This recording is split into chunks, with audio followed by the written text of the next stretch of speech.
this episode of the Naturist Living Show, an update and Naked in a Cave. This episode of the Naturist Living Show is brought to you by Bare Oaks Family Naturist Park. At Bare Oaks, we offer traditional naturist values in a modern setting. Free your body, free your mind. www.bareoaks.ca.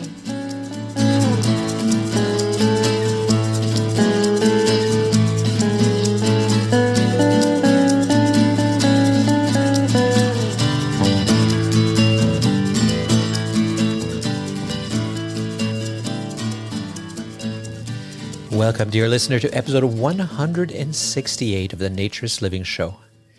My name, as always, is Stéphane Deschênes. I'm your host of this podcast and the owner of Bare Oaks Family Naturist Park.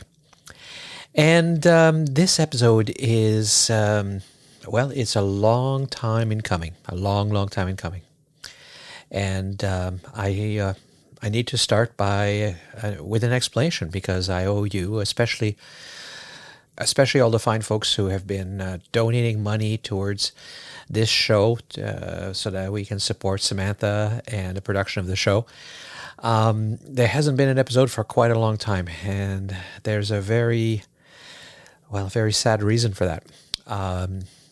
Samantha, several months ago, got quite ill. I'm not going to get into the details because that's her life, but there's no way to hide the fact that she hasn't been around, and for a while we weren't sure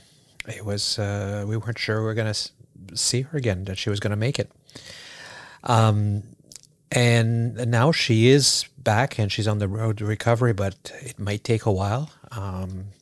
And so without knowing when or perhaps if maybe she won't be able to or won't want to anymore anyway afterwards, I have to find a solution. So this particular episode, which Sam had mostly edited and was working on when the tragedy struck, is I'm finishing myself, and the editing and everything, the final editing is mine, and so it's all put together. And I'm working on a solution for at least the near future, or an ongoing solution or something, so I can keep working on it because I don't have time to keep working on the editing and the general production of the podcast. So something is coming. So keep in touch. You're going to see an increase in production as we publish more episodes in the next few months, and hopefully we'll get back on track.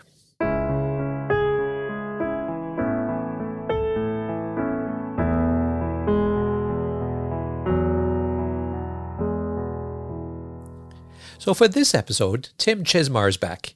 You probably know Tim if you're a regular listener of the show because he's been in many of our past episodes.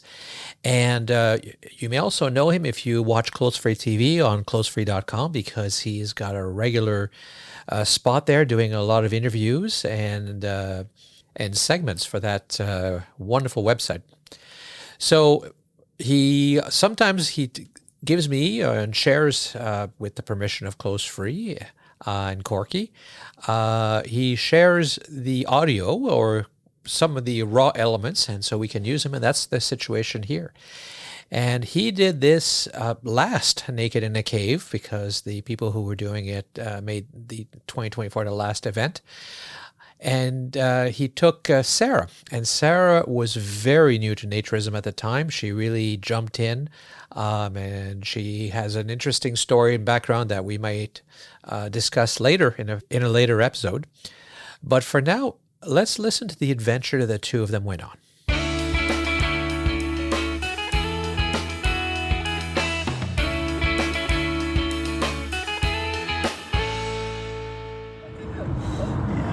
Well, it's me, it's him, it's TIM, and I am recording. This audio will be used for Naked, Nudist, and Naturist and the Naturist Living Show podcast and whoever the heck else wants to pick it up. I am in an Uber car. Are you officially an Uber, or is that just like on the side? Just a ride. Am I blowing your cover? Is it a... No, I don't drive Uber though. So this is O. O is somewhat of a non-Uber. He's giving us a ride for some shekels. I'm giving a solid gold brick, and it's myself and just naked Sarah. She just got off the plane. Sarah, how was your trip from Arkansas? Amazing and exhausting. So you had a connecting flight, right? Yes, I had an hour layover in Atlanta. And you got here a little bit earlier than me, so you were just kind of kicking back, like sleeping or napping on a bench, you were saying? Yes. I just laid back and had myself a good time. Well, speaking of good times, we're going to be going to the caves. We're going to be going to Howe Caverns, Naked in the Caves. Is it Naked in the Cave or Naked in the Caves? I have no earthly idea. All right, I keep forgetting. So I just tag both every time I do on Instagram and Facebook. Let me ask you this before, because we'll be checking in with these audio updates as it all comes together. First off, we're going to be staying at the Full Tan Sun Club in Albany, New York. And then we've got Naked in the Caves, which, as you know, I've bumped everything up. Like, there's nothing less that we could possibly be upsold. We have the entire experience. We literally have the gourmet meal. We have the art painting of the sunflower. We're getting our souvenir robes. We're doing the stroll in the cave with the lake. We've got the photographer we're going to be dealing with. And, the comedy show. So it's literally everything we could possibly do. So have you ever been in a cave? What are your thoughts about this? Yes, I've actually been in caves on cave tours. We have really, really cool caverns where I live, and so about an hour away. So I've been to like different things like that, but never naked, and I never partially naked, and definitely not with like a group of like-minded people like this. So it should be a really amazing experience. And every time I've ever gone in a cave, I've never seen one with a boat. And I think that's kind of what really piqued my interest when I was looking at it. And I was just like, there's a boat!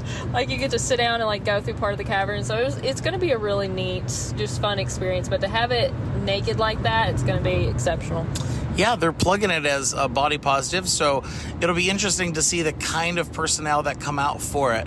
So I'm looking forward to that. Yeah, I understand the event's BYOB, bring your own boat. So, It's sold out. Yeah. When I talked to her the other day, there was only like 5 tickets left, so it should really be. And we're going to get a chance to talk to the people who organize it, the owners of it, because I've talked to them as well. At first, they were nervous because they saw some of my posts, and they're like, "You're not coming to record everybody." I'm like, "No." But respectfully, like, we'll do this sort of thing. We'll catch some video before the event starts, pull her off to the side, talk to her, and it'll add some context to everything else that we're grabbing. So we're starting. We're on our way to the resort right now. Yes, cannot wait.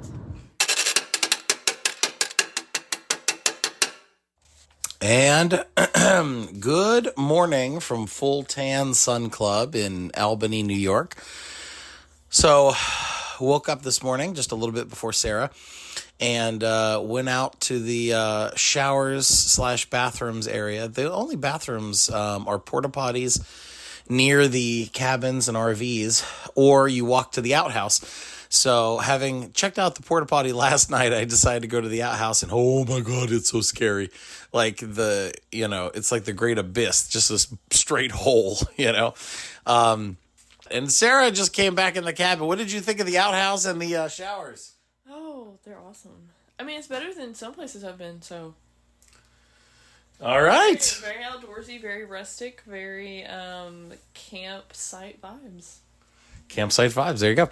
Okay, cool. We'll give you some more updates in a little bit, and that's us from Full Tan Sun Club. I am here under a big tree at Full Tan Sun Club, which, by the way, I noticed you don't like to say club. You keep saying Full Tan Sun, and then you trail off. Did you notice that? Yes. Yeah, she's like, I'm not down for the club. The name is too long. I mean, there's too many words. Well, awesome. We're going to talk to some other interesting residents here from the wonderful Full Tan Sun. What? Club. Hey, it's me, it's him, it's TIM, and one of the fun parts of working with Close Free is I get to meet all of the big powers that be in the nudist community. I am here with Sandy from AANR East, and this is just a joy because, like I was saying before we turn the camera on, we focus a lot on Florida, California, and I feel like a lot of other areas and regions don't get the exposure, pardon the pun, that they deserve from the nudist media. And so it's really nice to get an update and hear about how things are going in your area. Thank you for joining us. You're welcome. Thank you for having me. So, yes, we are from the East. AANR East runs from Canada down through to the end of Georgia, just before Florida, as Florida is a separate region. And so we cover a lot of states, and we have struggles different from like Florida, because a lot of our clubs, including here, are seasonal. So we have to adjust a little bit. So our clubs, yes, we've lost some clubs. It's harder to run a resort here in the north. Anything from the middle to upper part of Pennsylvania north, we are all seasonal. So it makes a difference. Would one of your resorts be Whitethorn Lodge? Would that be in the region? Yes, it is. Whitethorn is one of our bigger resorts, and they're very, very strong and very popular. They have a wonderful volleyball program there, and so there's always a lot going on at Whitethorn. Now, that was the first resort I ever went to, by the way, ever. When I was in college and I discovered nudism, I went to Whitethorn and I learned a lot. Now, you mentioned Canada. Is Bear Oaks part of the... Yes, Bear Oaks is part of AANR East region, and I just had the opportunity to meet him, Mr. Deshawn, out in Phoenix, Arizona, when we had our annual national convention. So, yes, it was very informative in listening to him chat about various issues. He is a character, that mustache, right? Oh, yes, he is. Definitely. That's why I cast him in my movie, The Nudels of Nudeland. He is Pierre Moustache. He is the Prime Minister of Nudeland. I had to. Yes. As the Prime Minister, I think Nudeland is fantastic, of course. Yes, he is. Yeah, he is. He's quite interesting and very pleasant to talk to. Now, we always sadly hear about resorts when they're closing down. Is there any news about anything coming up? Is there anything opening that we should be aware of? No, there are a couple travel clubs that are just starting. We had a very, very slow, inactive club outside of Long Island. And we have had somebody who wants to resurrect it under a new name. So they are starting their program again as a travel club, which is nice. And but unfortunately, some of our landed clubs are having a lot of difficulty. Unfortunately, with today's society, they don't look at naturism, nudism as a popular thing to do anymore. And it's also hard because we want families. But today's society, you've got a husband and wife who are working or companions, and they've got several kids, and the kids are involved in sports and all kinds of activities, and they just have a hard time being able to say, shut off all the weekly activities and go spend a weekend at one of the clubs to relax and unwind.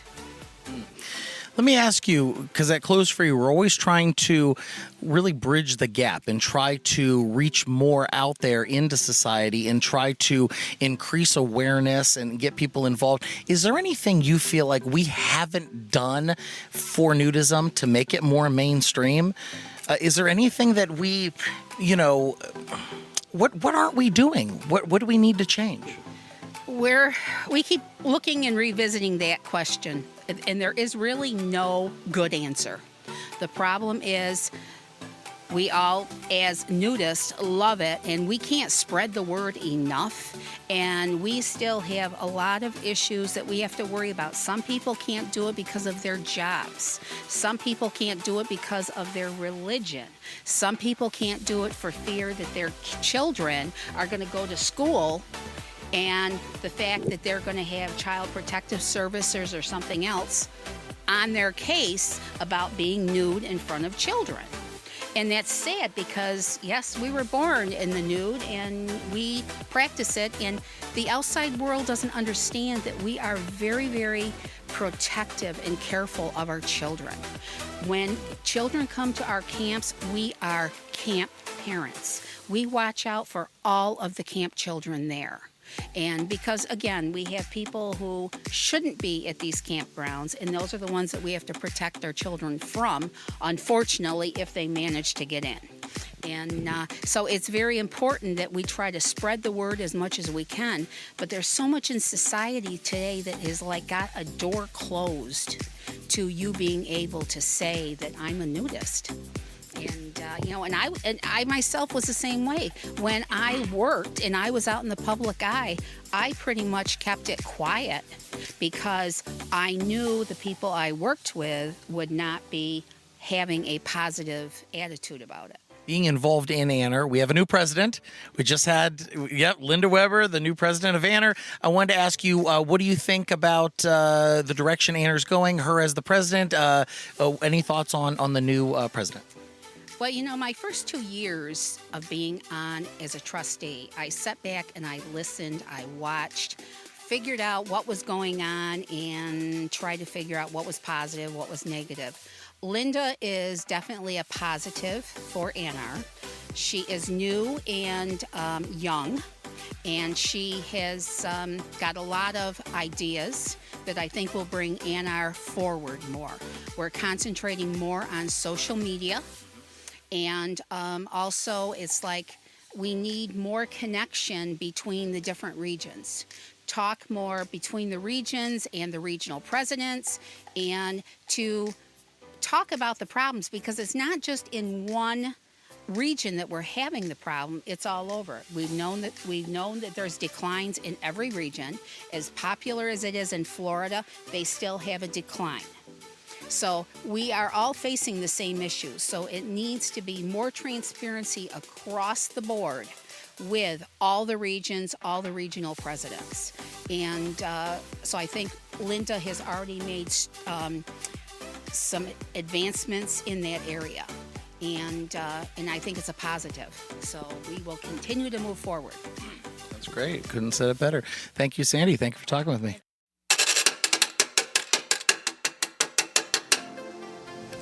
Hey, it's me, it's Tim, it's TIM. Look at us, we're in robes. We're in our new Nekid in the Caverns robes, Tim and Sarah. Here we are. What did we just get done doing? We just got done painting our plates. They're sunflowers. They're beautiful. Yep, and they're going to mail them to us. It's going to put a little stamp on it. Super cool. So now we're going to go get some food yums in that building. Oh, everyone was naked in there. Let's not bury the lead. So everyone took off their clothes. As soon as we got there, we got a robe. Yes, and they had the option to get naked. Some people didn't yet, or they were like topless or whatever. But various stages of clothing optional, shall we say. And it was crazy and fun, and it wasn't what some people think it would be. So so now we're gonna go get our food, and we're gonna try to talk to the organizer and the owner of this event and see if they're willing to chat with us. Yay! Bye, guys.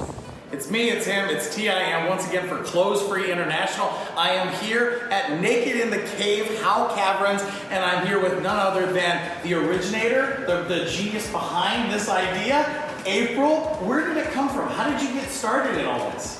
Yeah, we've had guests ask over the years about doing a nude event here, and I mentioned that we saw International Nude Day on the calendar, which happened to be July 14th, 2018. I said to my team, wouldn't it be funny if we did a naked tour?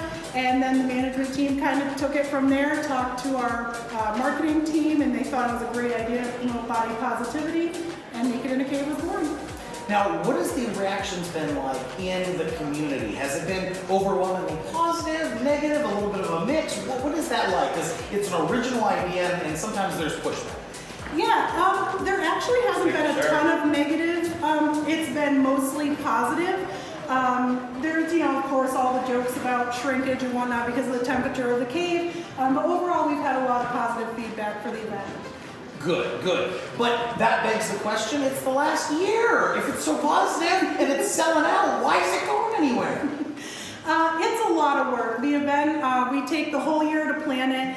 We've had a great 6 years, but it seems we want to try something else, and we kind of need time to plan that and put the same amount of effort into a different type of event. This is so professionally run. My partner and I, for this, we've had a gourmet meal. There's a comedy show later. We did a little art ceramics. It's so wonderful and professional and laid out. Some of the comments I saw from people in the neighborhood was like, oh, the weirdos go there. These people are classy and upstanding, and I haven't seen anybody bad here. This has been just nothing but joy. Yeah, honestly, we've had very few problems over the years, and everyone has been really great to work with. And honestly, a lot of our naked strollers are sometimes nicer than the tourists we have visit us all summer. So I believe it's a great event, a lot of positive energy. Good. So I'm just Nekid Sarah, and this is April. And we are coming to you live from the Howe Caverns, and we are doing Naked in a Cave. What do you think of the ratio of men to women that show up for Naked in a Cave? Yeah, it's actually pretty split, I would say. We have a lot of couples, a group of single men, a group of single women, but I would say it's a pretty good mix, and we've actually always been impressed year to year too, the ratio of returning strollers to first-time strollers. It usually is a pretty 50-50 split, which is nice to see, new people every event and then people that attend every year. Yeah. So you have a lot of people that come back? We do, yes. Oh. Yes, and actually tonight you'll see there are 4 people that have been to all 6 events and they have a special patch on the back of their robe. Awesome. Yeah. So what do you hope in the future for another Naked Cave event? Oh, I know everyone's asking that. So we'll probably take a little break. I've been telling people my prediction is maybe like a 10-year reunion event, maybe a couple years down the road. What do you feel like the take is on body positivity for this event? I think it's great. I mean, the best example that I can give is the very first year we had a reporter from Schenectady that came and did the event herself. And her favorite quote in her article, which I always remember, is that she said she felt more comfortable walking through the cave naked in front of 300 people than she does walking downtown Schenectady fully clothed. And that's what the whole event is about. I absolutely love that. So people seem to feel safer, and there were people outside making comments. They felt very comfortable and safe being here. Yeah, and the cave kind of gave us an extra element to add that for people that wanted to try a nude event for the very first time. Being down in the cave, kind of away from being outside and in public per se, gave like an added layer of security for people to be brave enough to try it. Well, I really hope you do this again, because coming from Arkansas, because there's a lot of people from a lot of different places. Yeah, yes. And so I hope to see your return. Well, thank you. Thank you, Sarah. But anyways, this is April. And I am just Nekid Sarah, and we're signing off. Hey guys, it's just Nekid Sarah, and I am here at the Howe Caverns Naked Tour. We are sitting here talking to Chelsea. I ran into her while we were inside, and I got her story about the news article that's been shared widely and shared and talked about in other countries from the New York Post. So, Chelsea, how did this get started? Actually, the New York Post sent me the guy's name was Alex. He is who wrote the story. I wish I could remember his last name now, but I can't. He sent me a message on Instagram. I believe he found my pictures on there from the hashtag Naked in a Cave when I posted my pictures from previous years, and he just messaged me and asked me if I would be interested in sharing my story, what made me want to go, my pictures, things like that. So they contacted me to do the story? Yeah, to participate. Okay, and so how many times have you been to Howe Caverns or participated? This is my 4th year. 4th year? 4th year, yep. 4 out of 6. In a row, yep. 4 out of the 6. I missed the first 2, but I've been to the last 4. Okay, and can you tell me about the other countries that had contacted you to do a story as well? Yes, so after the story in the New York Post blew up with all the hate comments, reporter, so actually the exact story from the New York Post got shared in Australia first, because I think they have a sister paper there. Somebody messaged me and said that they were sister paper, just needed my permission to post that exact article. But then a reporter from Norway messaged me and asked me to get my side of the story of how it felt to be on the receiving end of all the internet backlash, So I did a little interview with somebody from Norway, and she personally messaged me on my Facebook and asked me to participate. So I just answered some questions for her, and then the next thing you know, it was in the 2nd largest tabloid in Norway. So just crazy how that spread so fast. It is. The internet is a magical thing. So what were some of the comments? How did it turn from a event that you go to and you were participating in a body positivity event? What were some of the comments that you were receiving? Not everybody thinks that plus size body is something to be positive about. That was a lot of the comments I got, that there's nothing positive about being unhealthy, that clearly I'm a narcissist, things like that. That, I mean, some of them just like high school things, like how did I even fit in the cave? You know what I mean? Stupid things like that. But just fat shamers, people who probably don't look that much different than me and don't understand why I would put my body out there like that, I guess. Yes, You know? and again, that's not the reason for the event at all. No, not at all. Yeah, and so, but it didn't stop you from coming back. God, no. Mm-mm. And you're fixing to go back down again. Yep, I'm gonna do the tour right after this, so I can, withstand the cold, but I'll be okay. That was my hardest part. Okay, well, it was great to talk to you, It was Chelsea. nice Thank to you meet for telling you. me about your story Yeah. and the news that broke the whole world. So. Oh, well, I don't know about that, but it does feel big for, I'm a small town girl, So, Chelsea, are you a nudist? This is the only nudist event I've ever participated in, but there are few and far between around here. At home, I am naked all the time.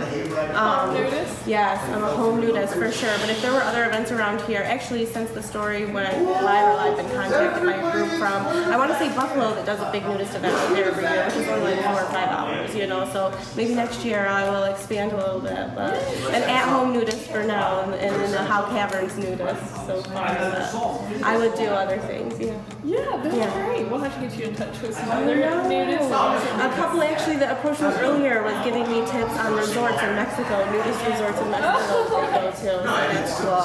Desires, I think they said. Well, I hope that you get to go back for more and get to go to different events and participate in the new stuff. Yeah, me too. Hey, you wouldn't believe it. I'm here at Nekid in the Cave, and I just happened to run into somebody who is an authentic, genuine fan of the Nudels of Nudeland, the movie you can watch right here on closefree.com, but I'm not going to talk over them. You tell them. What did you say to me? I said I remembered the line, it was, we so naked, look at our butts, we so naked. I think that's not a long good. I bought tickets for my girlfriend and I to go to a fully nude play, and those were that was the name of the play. Yeah, after mentioning two other real plays that actually didn't involve nudity, and then they just decided to just hammer home the point with the most ridiculous title possible. But there was more than that. You had another quote for me. What are you reading in the newspaper? Oh, just something to further the plot. As in the plot of the movie. Extra cheesy. So we're not looking for that movie for the quality dialogue. And that's fine. No, but he was saying that like he loved just how quirky and zany and ridiculous it is. Just really leaning into the cheese factor. I appreciate that. I appreciate you supporting it. I also like the part about how when you guys get exiled to Nudeland and the police officer says he's going to send you there and you start getting excited and he's like, oh, but if you like it, then you're not going to go there. Oh, no, don't send me there. Right. No. We have to pretend like we're unhappy. Yeah.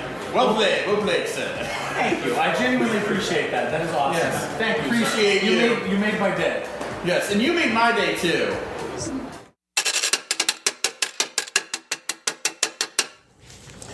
I am a very, very tired nudist, and I am recording now. I am in the car. We are all tuckered and tired. It has been a long, fun, enthusiastic, at moments, at time for me personally, emotional. Like I got real sappy at the end there. After I came out of the caves, I was just like, wow, we're all naked. By the way, I'm in the car with Paul, my friend who's staying at the resort, and Sarah's in the back seat. And I got emotional when I saw all the happy naked people. Like, for the most part, everybody was just cool and fun and just wanted to have that experience. And so there was a comedy show and there was a little art painting with sunflower. The nudity was the big thing. Like, it was, and we spoke to the owner, the organizer, the woman who runs this, April. And they were very open about the nudity. Once you had the option for your robe, you could leave it open, leave it off. Like, they didn't care. It was pretty great. I just wanted to say that, and Sarah and I will go over some of the beats of the day and give you more details. But while I'm in this ride heading back to Full Tan Sun Club, I want to talk to Paul a little bit. first off, you're staying at Full Tan. So are you a member of Full Tan? I am not a member. I am a visiting guest, as you'd call it. Well, how many times have you been a guest, brother? At Full Tan, this is my first time. Awesome, brother. Well, thank you for the ride back. You attended the event. We should say something about it. What are your thoughts from Nekid in the Cave this year? What do you think in comparison to past events? In comparison to past events, again, it's one of those things that's geared towards body positivity. The staff is wonderful as far as like dealing with people. Nobody sits there and cringes and goes, "Oh my God, naked people! What the hell?" It's just an overall very positive event. Even though it's not necessarily marketed as a nudist event, it's got a big nudist following, and it's really great. You know, I was actually able to talk to the organizer about that, and I got more information about why it's not a nudist event. And it was really fascinating because apparently she had dealt with AANR and she had dealt with TNS, and they, in the opinions of the owners of Howe Caverns, felt that they wanted to take it over. So they felt that, for example, they wanted to have booths to do recruiting and all this, and they felt that it was too much on people who just wanted to have an experience and not be indoctrinated into the nudist philosophy and cult. And so, and I say cult lovingly, I am a nudist, but that was how they felt about it. And so I talked to them a little bit about, well, those organizations also would help with funding and they would help with promoting. And I was saying, well, what if they chipped in money and made this event 6 times as big? Would you guys mind giving up a slice of it? And, I think I gave her something to think about. So there's no right or wrong. It's certainly a blessing, and I'm glad they did it. So for my druthers, I'm hoping they continue to do more of it. Okay, I am tuckered out, and so is Just Sarah, or AKA Just Naked Sarah, AKA Just Naked Sarah. Do you have any other aliases we should be aware of? No, not usually. Okay, so I am here. We are laid on the bed, all freaking tuckered and tired, trying to figure out if we, mostly her, has the energy to go to a after party. There's a bonfire thing at the nudist resort here. But I'm old man, bad back. Dude, we'll talk about it. We'll break down the day, but this has been a very eventful, long day. And so I'm pretty tuckered out. I couldn't imagine, like, if I go over, I'm just going to be like, hi, and then leave. Plus, there's that one guy who's like, wants to be my new best friend, So, and then there's another guy. But anyway, like, if I want, anyway. But for you, you're still trying to figure out if you want to go over there, right? Yes, it's not that I want to or don't want to. I definitely want to go, but I'm not sure I have the energy to pick my body up and walk over there. And yet we were clearly pointing out how young you are, that you knew none of the references of the comedian. Young or not, Sarah be tired. It's interesting that you talk in the third person. I've certainly picked up on that. Okay, so let's break down the day. All right, so our ride came to pick us up for the big reason that we flew out here, which is Nekid in the Cave by Howe Caverns. And so we got there, and okay, so we got there. What's the first thing? So we paid a guy to take us there, and then... So I didn't expect to be there for that many hours.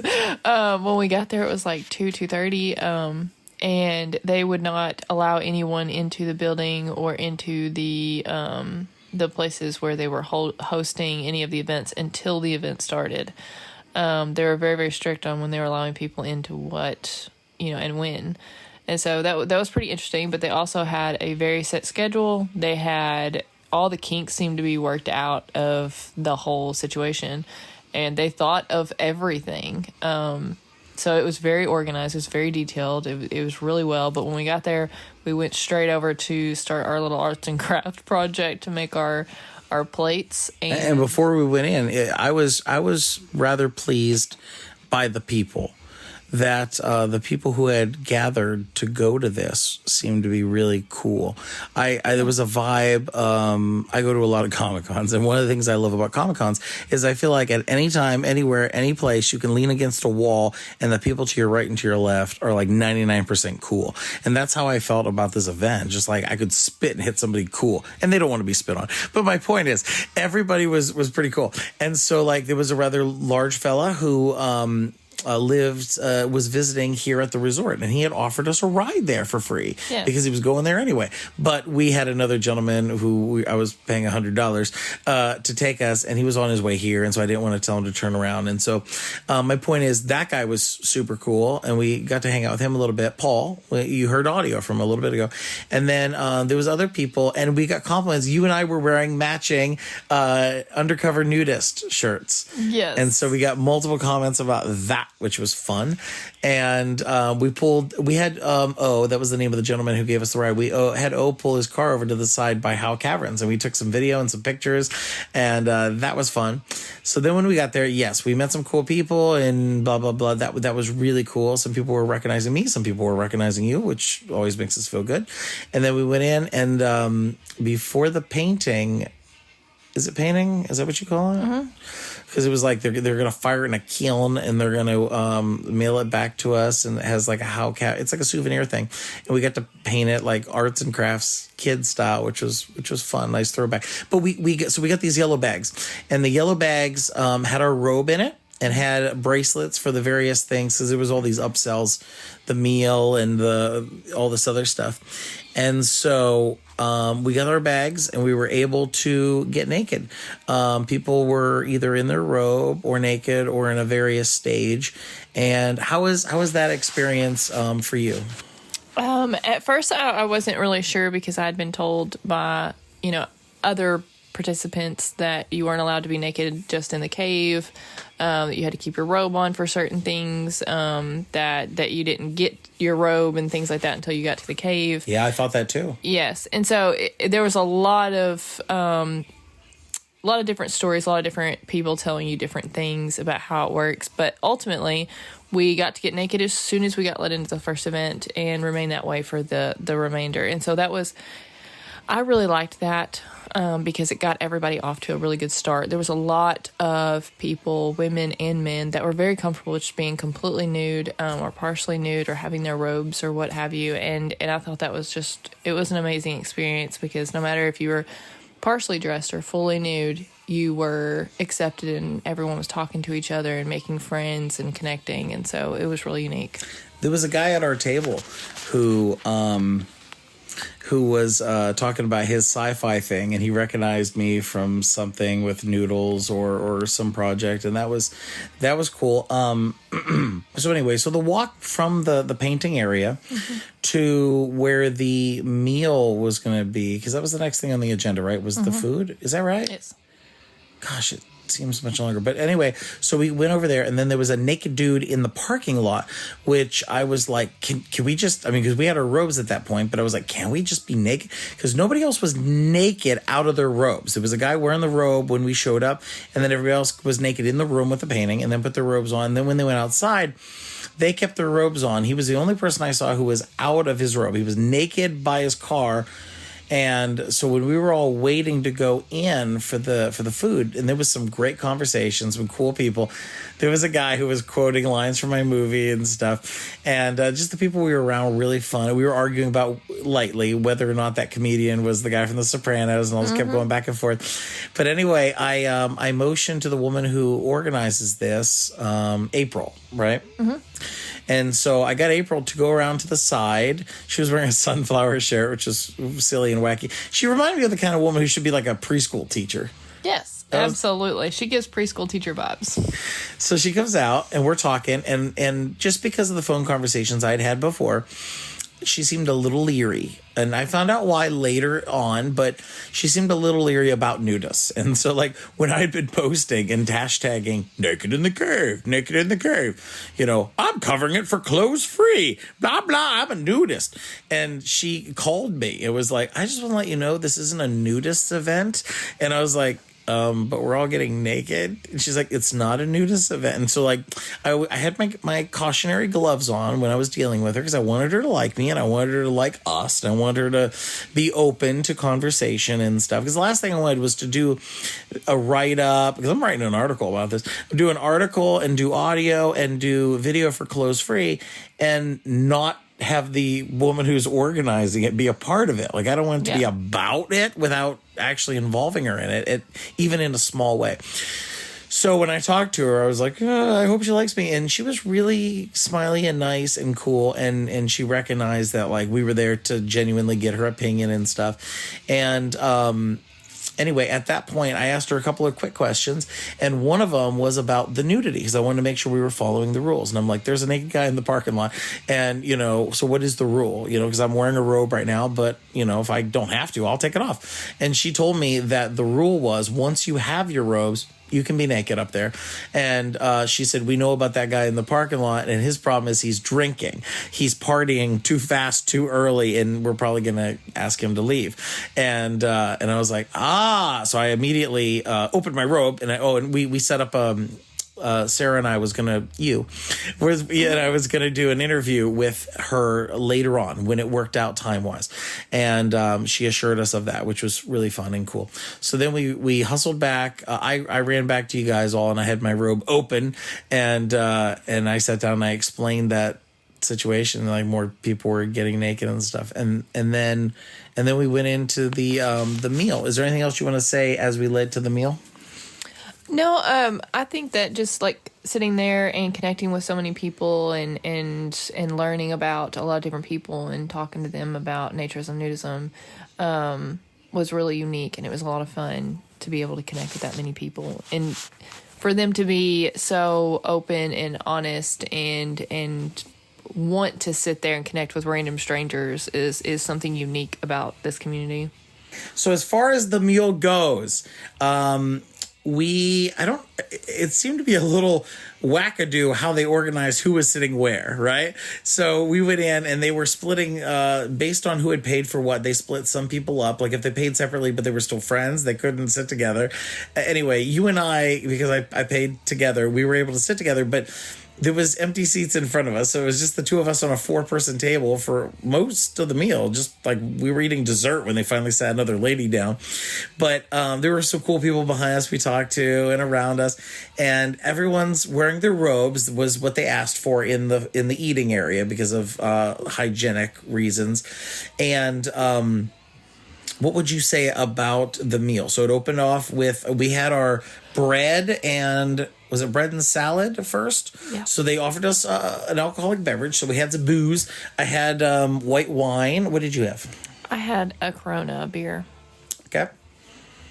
And then we had bread. Was there just 2 little slices of bread? I only had that one little slice. Was there more in the basket? Yeah. It was full. I had no idea. I could have went back for more bread. So there's a little, some bread, and there was a salad, which was like lettuce and dressing and carrots and tomatoes. Oh, and it was wrapped in cucumber, which the way they wrapped it was like fancy schmancy, and I thought it was a bowl with the way they wrapped it, but it turned out the bowl was cucumber. And I was like, what? What is this magic trick? So that was neat. And then we had our actual meals, which I purposely chose 2 different types in case there was something that one of us did not like. So you had the chicken marsala, I think they called it. Yes. So it was like noodles and chicken and mushroom and a nice gravy sauce, whatever. Oh, it was delicious. It was really good. I really enjoyed it. But I mean, your steak and food was absolutely delicious. Like, they cooked that steak perfectly. I had a perfectly cooked filet mignon, and it had potatoes with some kind of mystery stuff on it that I asked the waiter, what is this? And he came back and said it was like some sort of pesto goat cheese, did he say? Something like that. It was Yeah, it was a pesto goat cheese, like a creamy liquid. It reminded me very much so of like a hollandaise sauce, but not as tart or... My guess before I asked him was that it was some sort of butter and cheese. Like it was, I had no idea, but it tasted yum. And so the steak, and then the vegetables, which normally people are like, oh, vegetables. No, you have no idea. This was a combination of carrots and green beans, and I don't know what sort of they must have sprinkled it with angel dust or something. It was sorcery. Yes, that's what I'm saying. Yes, warlock cooking in the chef was a warlock. It was amazing. It was so good. It was so good. And so I tried some of hers, which hers was delicious. Really, like we could have swapped plates. I told you that. Mm-hmm. Like I really liked your stuff, and you had mine, and you liked that as well, and that was all really wonderful. And then our dessert, I had a harder opinion on the dessert, but we had a chocolate and we had a lemon, and like the lemon was some sort of you said it was like a lemon meringue, but it was like a lemon mixed with something else, and then the chocolate was like a chocolate raspberry or a chocolate strawberry or some sort of raspberry, yeah. So we took a bite of each. And you felt they were both yummy, and I did not like the lemon one. I felt there was a second taste that beat out the lemon for me. So yeah. So I kept the chocolate, and you kept the lemon. I think overall though, it was more than worth it. Yeah, it was like that food was. Well, you amazing. could say it. You didn't pay for it. Was it worth it? It was so worth it. On your behalf. But no, it was classy. It was quality food, and it was definitely gourmet. When they said gourmet, they didn't chimp us out on it. Cheap us out on it. I don't know what the word I'm trying to say. Chimp us out. Is that even a word? What? Skimp? Maybe skimp us out? Is that what I'm going for? All right. So then after our foods, I believe we ran from the food to interview her. Mm-hmm. That's where we interviewed the lady who was organizing it. She was very nice and gave us some time, and I purposely did not want to take advantage of that in any sort of a bad way. So I told her that we were each going to do a few minutes with her, and I had said 5 minutes and 5 minutes, and then I hit her with some stuff, and then I ducked out early. You said it was like 3 minutes, something like that. It's like 3 minutes. I don't know. We did the interview in front of a backdrop for Howe Caverns, so it looks amazing for clothes free. And I don't know if you picked up on this, but in feeling out her sensibilities and comfort zone, I purposely felt that we should do the interview with the robes on. Did you notice I pushed for that? So, I just felt that was the right thing to do. That way she didn't feel like we were trying to trap her into some kind of, now you got the naked people. And so I heard there's sex in the caverns. Like, I just wanted her to feel like we were on the level. So I did my time with her and then swapped, and you did your time with her. And how did you feel about that? I really liked being able to interview some of these people and ask them questions that I was curious about, because I know that there's always questions. All of us each have different questions that we would ask someone. And I think having that kind of different perspective and being able to talk to her was really unique. But she seems like such a sweet, really, really great person. And she puts a lot of work and effort into this event, and you can see it. And it means a lot to her to push for body positivity and for love and acceptance for each other and ourselves. And so it really comes across in how well the event is put on. I was very impressed. Yeah, me too. And I think it went well. So once that was done, we then we were actually like one of the first 4 people that went into the caves for the stroll. Mm-hmm. And thank God for that, because they had issues with other things when we left it, such as the photographs, etc. So there was some backup. So we were able to go down there. And so we checked the bag with our clothes, wallet, phone, all of that in for just wearing the robe. And we went down into the caverns. They gave us a list of rules, like the socks thing, which I never understood before, where it's like, you can't have long socks. Like, who the hell cares? Well, apparently people try to hide cell phones or steal stuff, rocks, whatever. People utilize that in their devious ways. And so they check our wallets. They check our pockets to make sure that we're not sneaking anything in there. And then they check our socks, and you're naked. So where else are you going to put it? Don't answer that question. So anyway, we're getting ready to go down there, and they give us our rules. No sex in the caverns, no peeing, pooping, going to the bathroom in the caverns. Was there any other rules? He listed off some rules. It was mainly don't touch. So you're not supposed to touch the walls for obvious reasons. You're supposed to stay on the path. Don't run. Don't touch anyone else. There was there were some just basic rules. I think they have most of those rules outside of the Naked Cave tour, just for obvious reasons. But I think that they had some additional ones for us adults in the naked form. And then we went down. There was an elevator. Yes. And the elevator, he said, what, like a 15-story house? Is that what he said? Mm-hmm. Yes, it's a 15 stories. It's like 15-story house is the length that it goes down. So yeah, it took a few minutes to get down there.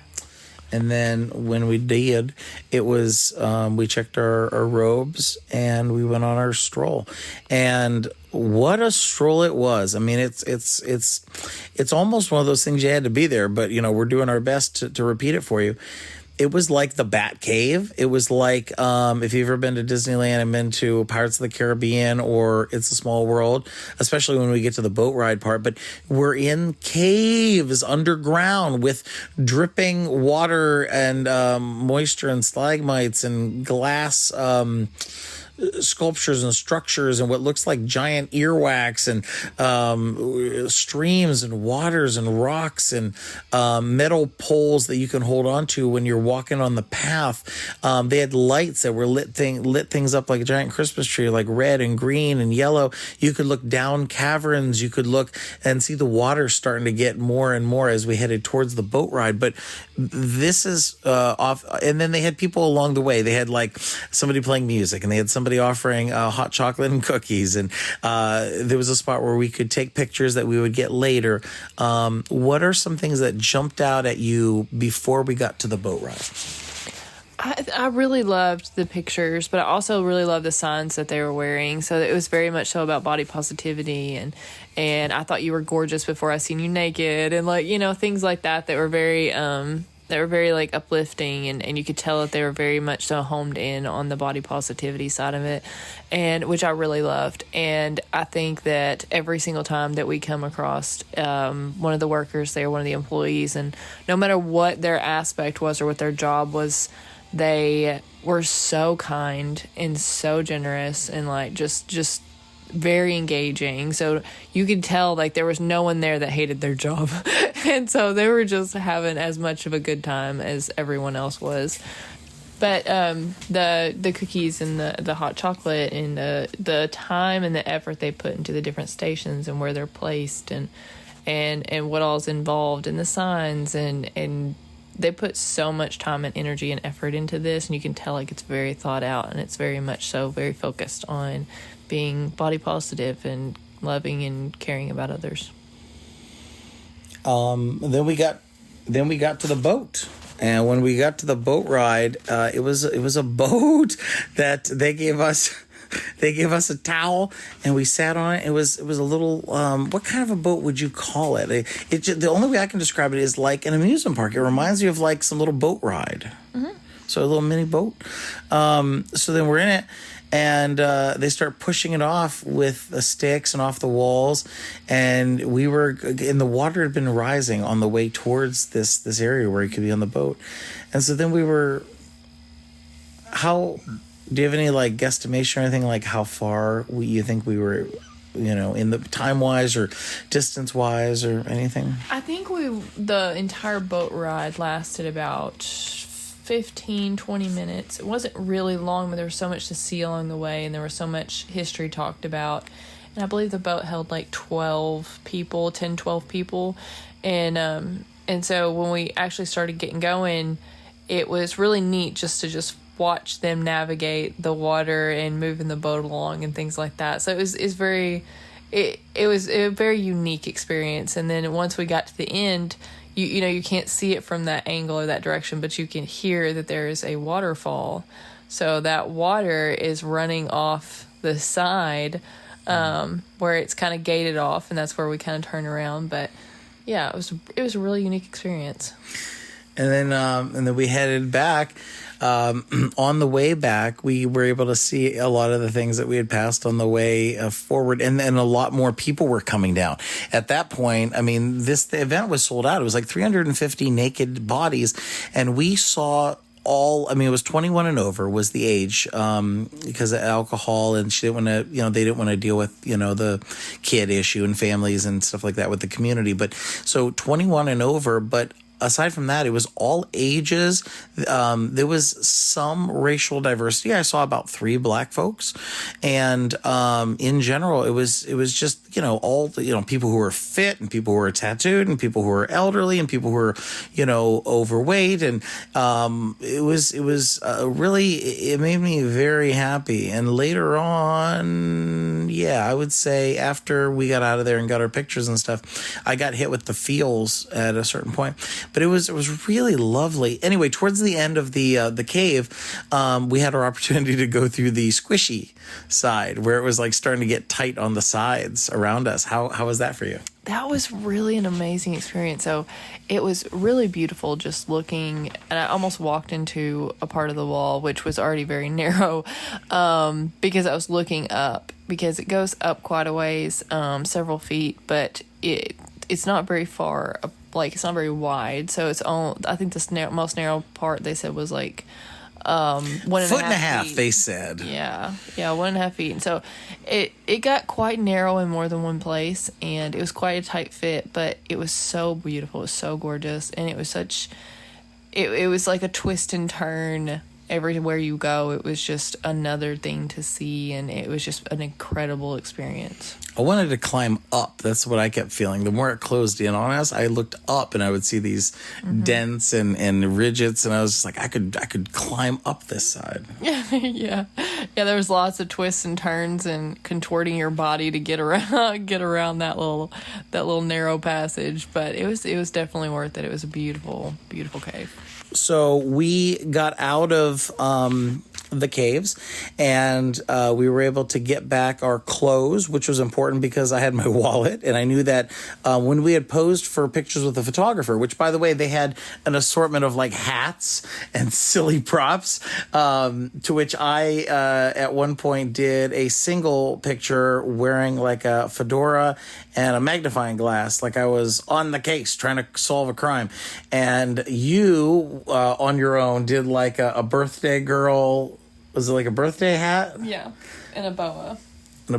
And you like kind of pushed your butt out, kind of like you were getting birthday spankings or something. That's what the one girl who, because we were somewhat in a foursome in the caves with another guy and girl, a couple, and the girl said like, "Did you want birthday spankings?" That's what she said when you did that.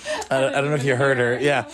So and then you and I posed for a picture together where we put our hands out like starfish, and I have that, and I'm actually thinking I'm going to give that to Stefan Deshane to run with this episode on the Nature's Living Show, like that picture of us from the caves. I think that'd be fun. Yes. You just said absolutely? Yes, absolutely.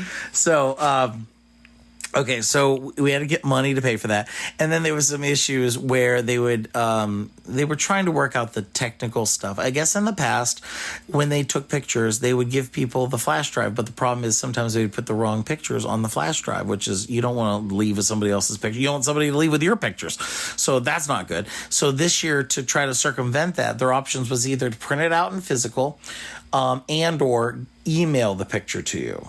But the problem with that was they would accidentally email the wrong picture. And so that happened to us. And she emailed me some other Asian guy's picture, which was, anyway. So this could be, if somebody was really... it could be a problem. Yeah. Yeah. So we dealt with that and we got everything taken care of. Is there anything you want to say about that in detail? No, I really liked the concept of the pictures. I really like how they did the pictures, but the program that they were using seemed a bit glitchy. I also noticed that they were making hats like out of balloons, like kind of like how you would make balloon animals, but they were making balloon hats that were very, very over the top. So that was really cool. And they had quite a few things in the gift shop that would run alongside the Naked in a Cave event. So there was quite a bit of extras and add-ons and things to do outside of just the cave tour. Yeah, I never went in the gift shop. You went in there, but I was too tired. I was like, I gotta go sit down. After the cave walk, my back was killing me, dude. But yeah, I know that you went in there.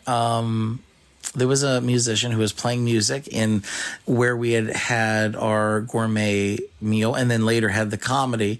And so he was playing music. I tipped him, and it was, I can only describe it as afterglow. That's kind of how I feel. Like, it was after the cave walk, and I was surrounded by really cool people, just the most amazing, folks, and people had recognized her and recognized me and stuff, and that felt nice. And I was so happy. I was just like euphorically happy.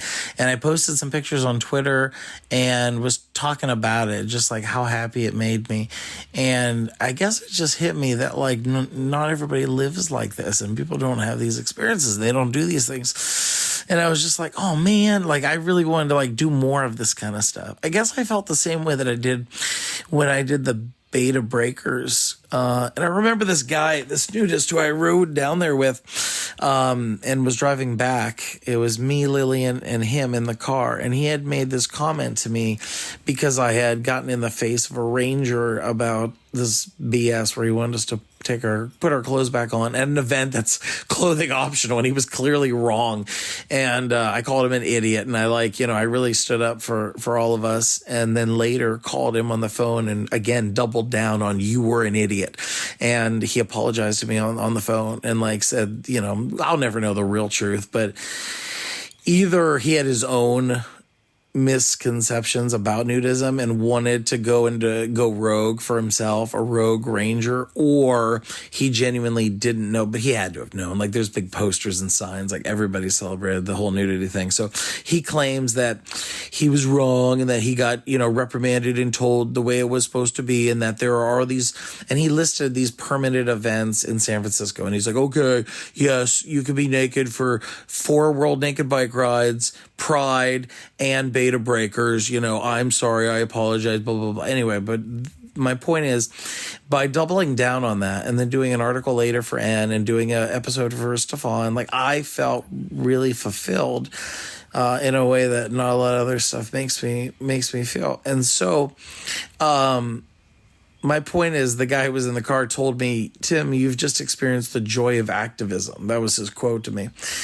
And I was like, huh. And in the years, it's been over a year since that happened. And it's still, I'm tearing up as I talk about it now. And tonight just kind of felt the same way, because we got on a plane. And I get it. Some people could be like, people talk about wars, right? You know what I mean? I get this could be stupid. It's just put your pants back on. You know what I mean? What are you talking about? But for me, you and I left Las Vegas, you left Arkansas, and we came all the way out here to some resort we've never been to deal with knuckleheads who don't understand time or responsibilities. And then we jumped over every hurdle to get to this event, to be with 350 other naked people in a cave, having an experience where they say it's the last one they'll ever do. And, I just felt like, what a reward. We really went through all this stuff to get here, to do it, to experience it, and to have this. And we did it. It's not something we read about or saw a picture. It was I wonder what it would have been like to be there, or who are these people? We were those people. We did it. We were there. We were with them. And it only made me want to have more experiences like that. So talk, because I'm a pathetic crying man right now. No, I think it's really important, because there's so many of these events that are, closing down and they're stopping, and there's so many people that don't want to deal with the social media backlash and the backlash from the public that we shouldn't have to begin with. And again, the owner was she heavily spoke about how this is a body positivity event and that it wasn't geared toward any one certain group of people. And yet she still got quite a bit of backlash when there was a story ran by the New York Post about a person who has been to 4 different Naked in a Cave events, and they really spoke very poorly, very bad about her and her body image. And they made some really hateful, awful comments to the point where she wouldn't read any of the comments, look at the comments or the post any longer, because she didn't feel like A, it was necessary, or B, that it was helpful in any way. But there is that kind of backlash, and to be able to be strong enough, to be resilient enough to be able to handle that at some of these events, I know is quite difficult. Because you don't want to hear that you're doing it wrong, or that you're doing the wrong thing, or that you're hurting people. And so for everyone there to step up and say, I don't care what they have to say, I'm still going, and I'm still going to enjoy myself, and I'm still going to have the time of my life. It's just, it's very unique. And I hope that more places across the United States especially will start picking up and doing more naked things, like thinking outside the box and continuing to start new, just like they did 6 years ago. That they had a wild idea to have a body positivity naked cave tour, and they've sold out every year since. So this isn't stuff that people don't want to do. It's just we have to have enough people to do it and put these things together and not be scared of what people have to say online. Yeah, I agree. And so in the afterglow, we listen to music, and then I know we had the stand-up comedy show. Was there anything impactful besides, we got some drinks and, talked to people, and you visited the gift shop. Was there anything you want to say before the comedy show? Anything important that happened, or we just rolled right into the comedy show? I think so many of the people I got to meet it was really exceptional. There was random people that I didn't know from Adam before the event, and I got to sit down and talk with random people. I ran into random people and could spark up a conversation, and people were so nice and so welcoming and so talkative, and you don't have those kind of connections very easily just walking around in the real world. And so it was a very unique experience. I think the human connection, everyone there was, not only were they thriving with that interaction with each other, but they were also like searching for it. And they were feeling so welcomed, and they were feeling so a part of something. And so I noticed that several people there had made comments about, well, I don't really fit in, but this is where I fit in. And it was just kind of those people that they feel a bit different, or they feel a bit like odd, or they feel like they go against the grain on things, and they felt welcomed, and they felt a part of something that was much bigger, and they felt like they had a community. And so that's a very unique experience that not a lot of people understand, and honestly, a lot of people who have an easy time fitting in, we take it for granted. And then there was comedy. There was a stand-up comedian who was kind of a slice from the past. He was like an older style of comedian, did impressions of people that a lot of people don't really follow anymore, and talked about movies that some people have never seen. Maybe just Sarah hasn't seen. Not to put you on the spot. Like Rocky. She hasn't seen Rocky. Come on. And there was some other impressions and comments on. If you would, there was a moment where they were asking who came the farthest. He was doing a bit of crowd work, as we call it in stand-up comedy. And so he was asking, like, who came the farthest tonight? And somebody said Canada, but we're in New York. So Canada to New York isn't far. It's another country, but it's right next to it. So the woman at her table pointed at me, and she was like, Las Vegas. Like, he came from Las Vegas. And so I was like, all right, I came from Las Vegas. And what happened then, Sarah? Because I don't want to talk about myself. Go ahead. What happened next? So someone called you out for being a professional, because they had asked, he had asked what you do for a living and why in the world you would come here for a comedy show when you live in Vegas. And someone called him out and said that he was a professional nudist and that he ran around naked for a living. And they talked about how he was a nudescaster, and just, he was soaking up all of the attention, to say the least. That's so unlike me. But yeah, he was the guy said, "Well, that's very vague. Like, what do you mean? What do you do naked?" Like, he was very confused by the situation, but it ended up being absolutely hilarious, and everyone was laughing. Well, there was a guy that he had been asking about what he does for a living before he talked to me, and that guy said that he was a deli slicer. He cuts meats at from Brooklyn. Yeah. So she's from Brooklyn. So anyway, so when he kept hammering on me, like since I'd been a stand-up comedian and a headlining comic that toured around, the last thing I wanted to do was like affect this guy's show, take over the show and all this. So I wanted him to get off of me. And so he said something about like, you know, what do you do? You know, he wanted more details about the nudist stuff. And I said, I cut deli meats. And I was like, you should keep going. and apparently it had a big pop. It brought down the house. People were like applauding and laughing.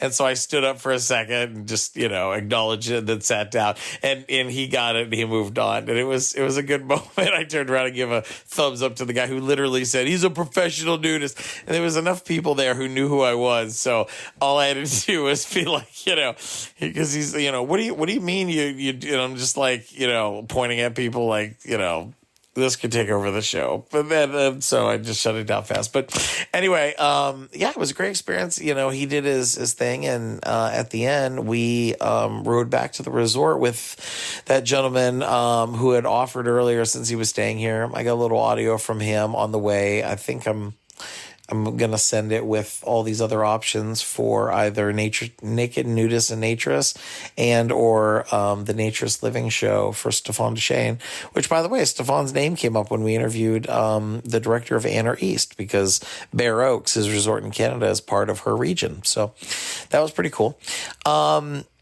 Overall thoughts of this adventure from me personally. I mean, as I said when I was tearing up, I think it's very important. I think it's something that the world needs more of. And I guess I get scared fearing that we're going in the wrong direction as a country and that we're getting too far away.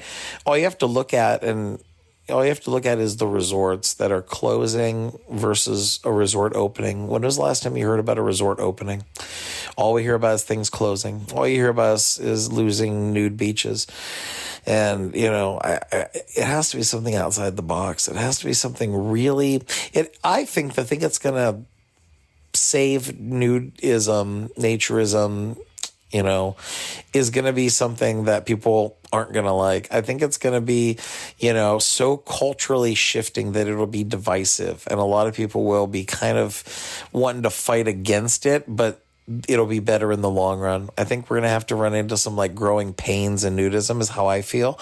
And, anyway, I can get into details about that, but I that's how I feel. I feel like, unfortunately, a lot of the old school mentality for nudism, they literally say, we need younger people and we want to attract more people, but then they're not willing to put in the change. My old joke that I used to, you know, say when I would do the live naked stand-up shows, you know, in LA was nudist resorts always say we want to attract younger people. And then you say, what are you doing on Saturday? And they say, chili cook-off and bingo night.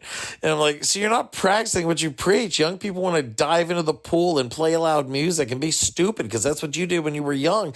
And you're doing these old fart things thinking that young people want to do it and they don't, but they don't get it. I say that and people laugh, but that's what they continue to do. So I feel like it's going to be a severe cultural shift. And if we don't, we're going to die out like a dodo bird. Those are my thoughts. I'm going to pass it to Sarah for her final thoughts about the overall night, the overall adventure, because we're catching flights tomorrow. She's back to Arkansas. I'm back to Vegas, and we move on with our lives. So this is a little slice of we've got souvenirs, we've got robes and pictures and all kinds of stuff. But, you know, as the years go on, we'll look at the medals and the robes, and this was a moment in our lives. So, thinking about that, what are your thoughts, Sarah? I mean, I think it's an amazing event. I really hope that they regroup, regather, and continue something similar in the future, even if it's on a smaller scale. but I think this is probably one of the most unique experiences, and it has, I mean, it's just been that much more of an amazing weekend just because of it was such a long event, but it was so rewarding. It was so much fun. There was so many people and so many things to do, and it was very uplifting to see that much body positivity, to see that many people that were coming together and for a cause that really, you know, most naturists support and are part of. And so, yes, I hope they continue to do it or do something similar, and that it doesn't die off. But again, it's going to take more people. It's going to take more support, and it's going to take all of us being a part of solving the bigger problems and the bigger issues before we see that kind of growth in the naturist world. And I want to thank April at Howe Caverns and Nekid in the Cave for giving us the time and talking with us. I want to thank Corky Stanton for all his support at clothesfree.com. I want to thank Stefan and Frank Stone and anybody else who is considering using this audio as part of their publication. And as always, happy and honored to attempt to make a little bit of positive change in this crazy, wacky world of nakedity that I call my home.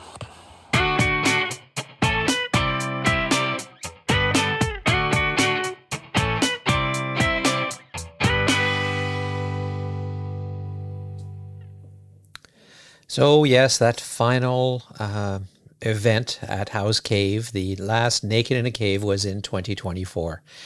And so unfortunately, if you were all excited about listening to this story, you won't be able to try it yourself. But you've heard about it and you know all about how it happened. So that'll be all for this episode.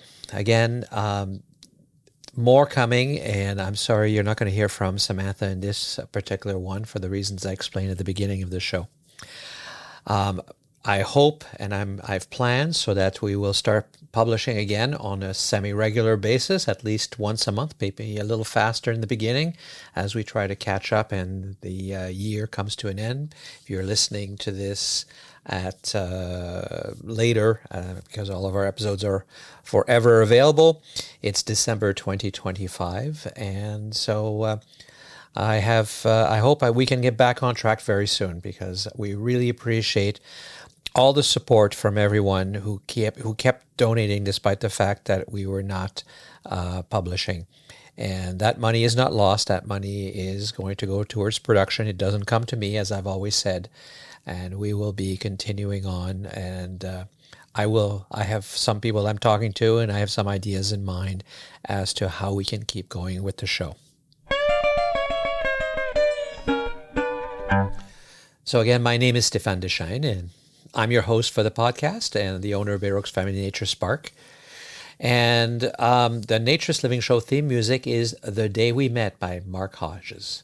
And you can find links to all of the items I mentioned in the show notes on the website at naturistlivingshow.com. Please keep your comments and suggestions coming.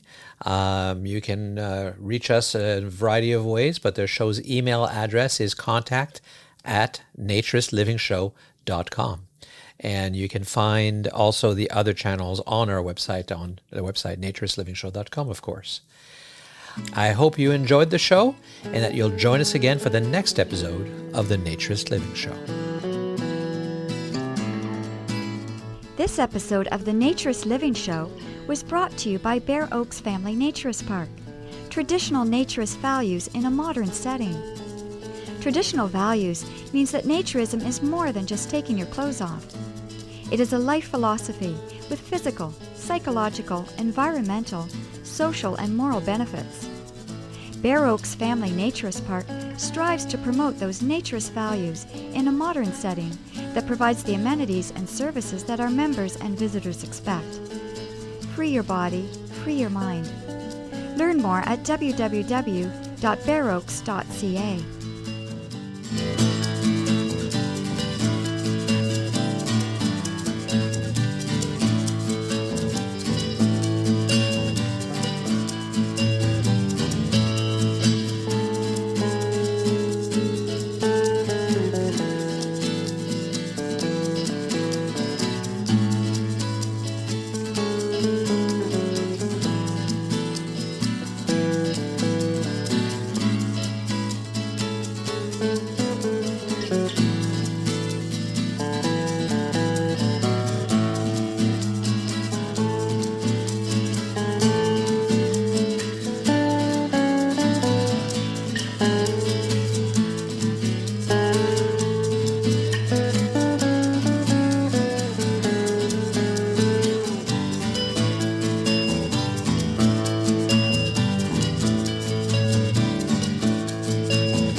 speed up our speech and make us talk really, really fast. Yeah, like the chipmunks.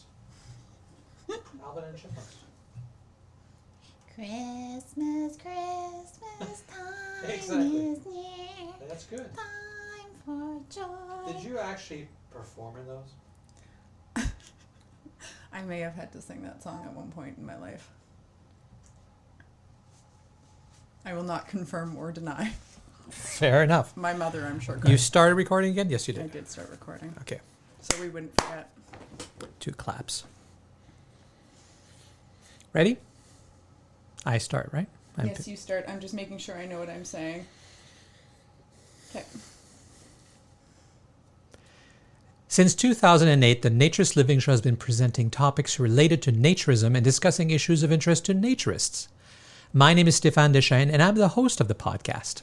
And my name is Samantha Graham, and I'm the show's producer. Naturism is more than just taking your clothes off. It's a life philosophy with physical, psychological, environmental, social, and moral benefits.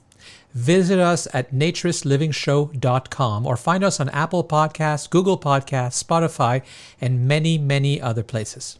The Naturist Living Show, always clothes free. I think that was good.